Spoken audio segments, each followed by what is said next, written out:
Hello दोस्तों, GK popular में आपका स्वागत है। कैसे हो आप सभी?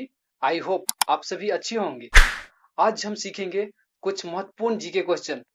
उससे पहले यदि आप चैनल पर नए हैं तो प्लीज सब्सक्राइब करना ना भूलें और बेल आइकन को प्रेस करें ताकि हमारा नेक्स्ट वीडियो आप तक सबसे पहले पहुंचे। तो चलिए अब हम क्वेश्चन की ओर बढ़ते हैं।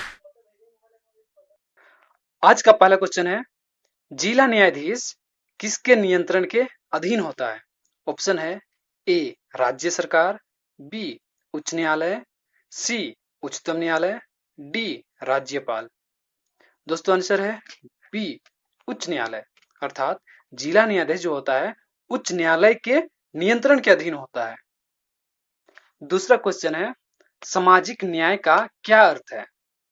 ऑप्शन है ए सभी को समान आर्थिक अधिकार मिलने चाहिए, बी सभी को समान राजनीतिक अधिकार मिलने चाहिए, सी जाति नस्ल रंग और लिंग आधारित सभी प्रकार का भेदभाव दूर होना चाहिए, डी सभी को धर्म की स्वतंत्रता का अधिकार दिया जाना चाहिए। दोस्तों आंसर है सी जाति नस्ल रंग और लिंग आधारित सभी प्रकार का भेदभाव दूर होना चाहिए। अर्थात सामाजिक न्याय का अर्थ है जाति नस्ल रंग और लिंग आधारित सभी प्रकार का भेदभाव दूर होना चाहिए।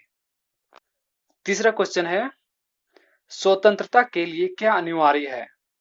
ऑप्शन है ए प्रतिबंध, बी अधिकार, सी विशेषाधिकार, डी कानून। दोस्तों आंसर है बी अधिकार। अर्थात स्वतंत्रता के लिए अधिकार अनिवार्य है। चौथा क्वेश्चन है, संविधान सभा के अस्थायी अध्यक्ष कौन थे? ऑप्शन है A B R Ambedkar, B Mahatma Gandhi, C Rajendra Prasad, D Sachchidanand Sinha. दोस्तों आंसर है सी राजेंद्र प्रसाद। अर्थात संविधान सभा के अस्थायी अध्यक्ष राजेंद्र प्रसाद थे। पांचवा क्वेश्चन है, भारतीय संविधान सभा की प्रारूप समिति के अध्यक्ष थे? ऑप्शन है A B R Ambedkar, B J B Kripalani, C Jawaharlal Nehru, D B N Rao. दोस्तों आंसर है बी आर अम्बेडकर। अर्थात भारतीय संविधान सभा की प्रारूप समिति के अध्यक्ष थे बी आर अम्बेडकर। छठा क्वेश्चन है, संविधान सभा का संवैधानिक सलाहकार किसे नियुक्त किया गया था?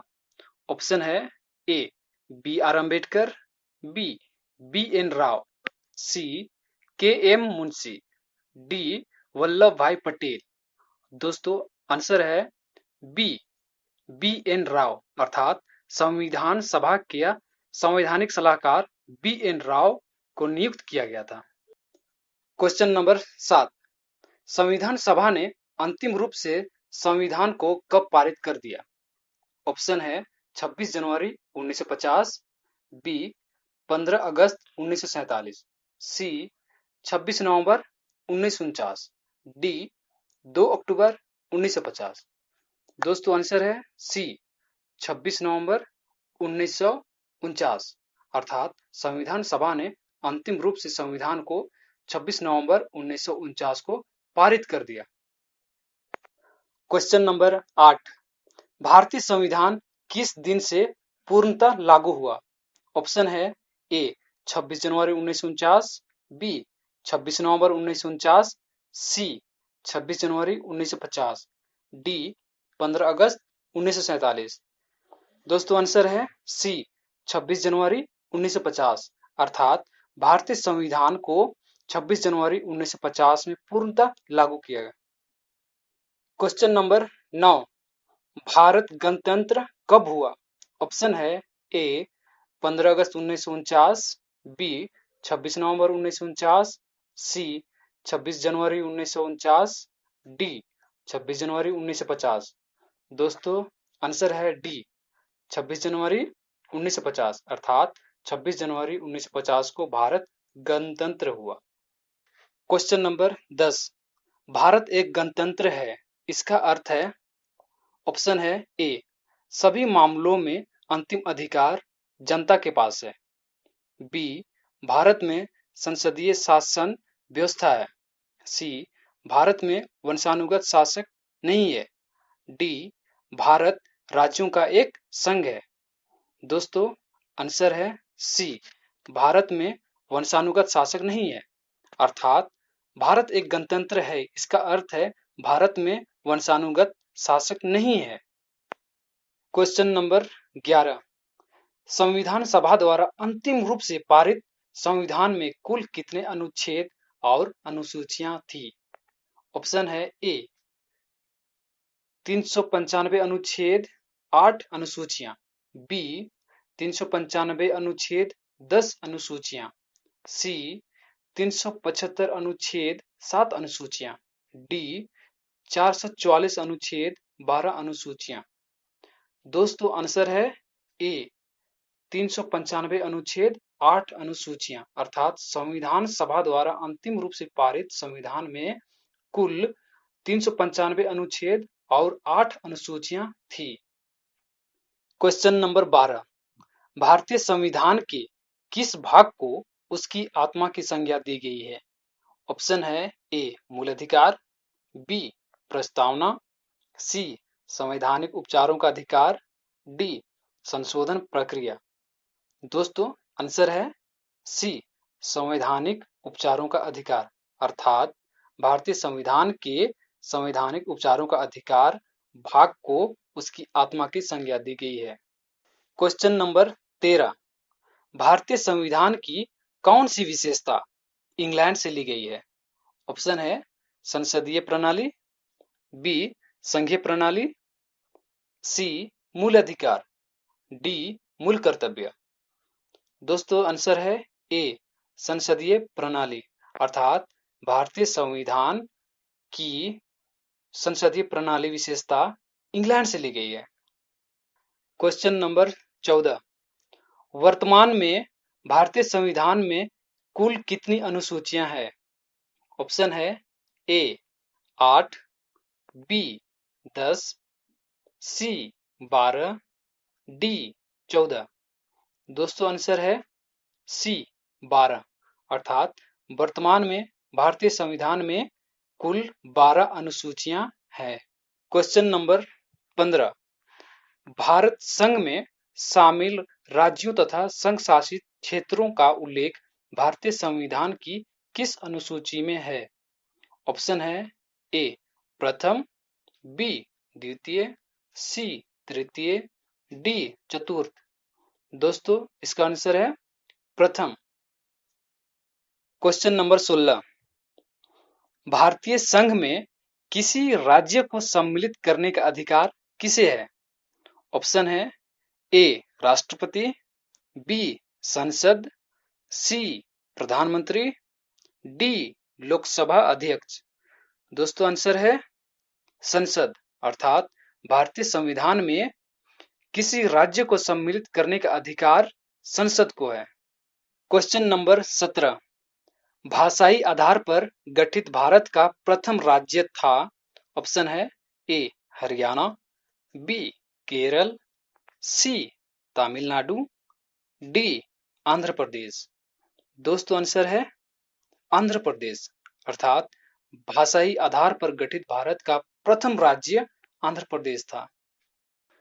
क्वेश्चन नंबर 18, भारतीय संविधान निम्नलिखित में से कौन सी नागरिकता प्रदान करता है?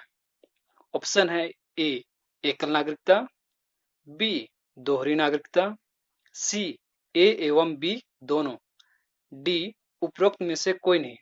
दोस्तों, आंसर है एकल नागरिकता। अर्थात भारतीय संविधान एकल नागरिकता प्रदान करता है। क्वेश्चन नंबर 19, भारत की नागरिकता किस प्रकार प्राप्त की जा सकती है? ऑप्शन है ए जन्म से, बी वंशानुक्रम से, सी देशीकरण से, डी इन सभी से। दोस्तों, आंसर है इन सभी से। अर्थात भारत की नागरिकता जन्म से, वंशानुक्रम से, देशीकरण से प्राप्त की जा सकती है। क्वेश्चन नंबर 20, भारतीय नागरिकता का अंत किस प्रकार किया जा सकता है? ऑप्शन है ए नागरिकता का परित्याग करने से, बी सरकार द्वारा नागरिकता छीनने से, सी अन्य देश की नागरिकता ग्रहण करने से, डी उपरोक्त सभी प्रकार से। दोस्तों आंसर है उपरोक्त सभी प्रकार से, अर्थात भारतीय नागरिकता का अंत नागरिकता का परित्याग करने से भी, सरकार द्वारा नागरिकता छीनने से भी, अन्य देश की नागरिकता ग्रहण करने से भी समाप्त किया जा सकता है। क्वेश्चन नंबर 21, मूल अधिकारों को परावर्तित करने की शक्ति किसे प्राप्त है? ऑप्शन है ए संसद को, बी राष्ट्रपति को, सी उच्च एवं उच्चतम न्यायालय को, डी सिर्फ उच्चतम न्यायालय को। दोस्तों आंसर है उच्च एवं उच्चतम न्यायालय को, अर्थात मूल अधिकारों को परावर्तित करने की शक्ति उच्च एवं उच्चतम न्यायालय को प्राप्त है। क्वेश्चन नंबर 22, वर्तमान में संपत्ति का अधिकार है एक प्रकार का। ऑप्शन ए मूल अधिकार, बी नैसर्गिक अधिकार, सी विधिक अधिकार, डी उपरोक्त में से कोई नहीं। दोस्तों इसका आंसर है विधिक अधिकार, अर्थात वर्तमान में संपत्ति का अधिकार एक प्रकार का विधिक अधिकार है। क्वेश्चन नंबर 23, मत देने का अधिकार है। ऑप्शन ए राजनीतिक अधिकार, बी नागरिक अधिकार, सी आर्थिक अधिकार, डी कानूनी अधिकार। दोस्तों इसका आंसर है राजनीतिक अधिकार, अर्थात मत देने का अधिकार एक प्रकार का राजनीतिक अधिकार है। क्वेश्चन नंबर 24, भारत के किस राज्य में समान नागरिकता संहिता लागू है? Option A Haryana, B Bihar, C Goa, D Karnataka. दोस्तों इसका आंसर है गोवा, अर्थात भारत के गोवा राज्य में समान नागरिकता संहिता लागू है। क्वेश्चन नंबर 25, भारत में किस प्रकार की दलीय व्यवस्था है? ऑप्शन ए एक दलीय, बी बहुदलीय, सी त्रिदलीय, डी उपरोक्त में से कोई नहीं। दोस्तों इसका आंसर है बहुदलीय, अर्थात भारत में बहुदलीय व्यवस्था है। क्वेश्चन नंबर 26, किसी भारतीय राज्य के राज्यपाल की नियुक्ति इनके द्वारा होती है? ऑप्शन है ए भारत के राष्ट्रपति, बी भारत के प्रधानमंत्री, सी उच्च न्यायालय के मुख्य न्यायमूर्ति, डी राज्य के मुख्यमंत्री। दोस्तों इसका आंसर है भारत के राष्ट्रपति, अर्थात किसी भारतीय राज्य के राज्यपाल की नियुक्ति भारत के राष्ट्रपति द्वारा होती है। क्वेश्चन नंबर 27, कोई राज्य निम्नलिखित में से किसके बिना अस्तित्व में नहीं रह सकता? ऑप्शन है ए लोकतांत्रिक सरकार, बी संसदीय सरकार, सी राष्ट्रपति की सरकार, डी किसी भी प्रकार की सरकार। दोस्तों इसका आंसर है किसी भी प्रकार की सरकार, अर्थात कोई राज्य किसी भी प्रकार के सरकार के बिना अस्तित्व में नहीं रह सकता। क्वेश्चन नंबर 28, भारत में कार्यपालिका का अध्यक्ष कौन होता है? ऑप्शन है ए राष्ट्रपति, बी प्रधानमंत्री, सी विपक्ष का नेता, डी भारत सरकार का मुख्य सचिव। दोस्तों इसका आंसर है राष्ट्रपति, अर्थात भारत में कार्यपालिका का अध्यक्ष राष्ट्रपति होता है। क्वेश्चन नंबर 29, भारतीय संघ की शक्ति किसमें निहित है? ऑप्शन है ए संसद, बी प्रधानमंत्री, सी राष्ट्रपति, डी मंत्रिमंडल। दोस्तों इसका आंसर है संसद, अर्थात भारतीय संघ की शक्ति संसद में निहित है। क्वेश्चन नंबर 30, सरकारी संपत्ति को नष्ट न करना क्या है? ऑप्शन है ए सकारात्मक कर्तव्य, बी कानूनी कर्तव्य, सी नागरिक कर्तव्य, डी निषेधात्मक कर्तव्य। दोस्तों, इसका आंसर आप कमेंट बॉक्स पर कमेंट करके बताएं। जय हिंद, जय भारत।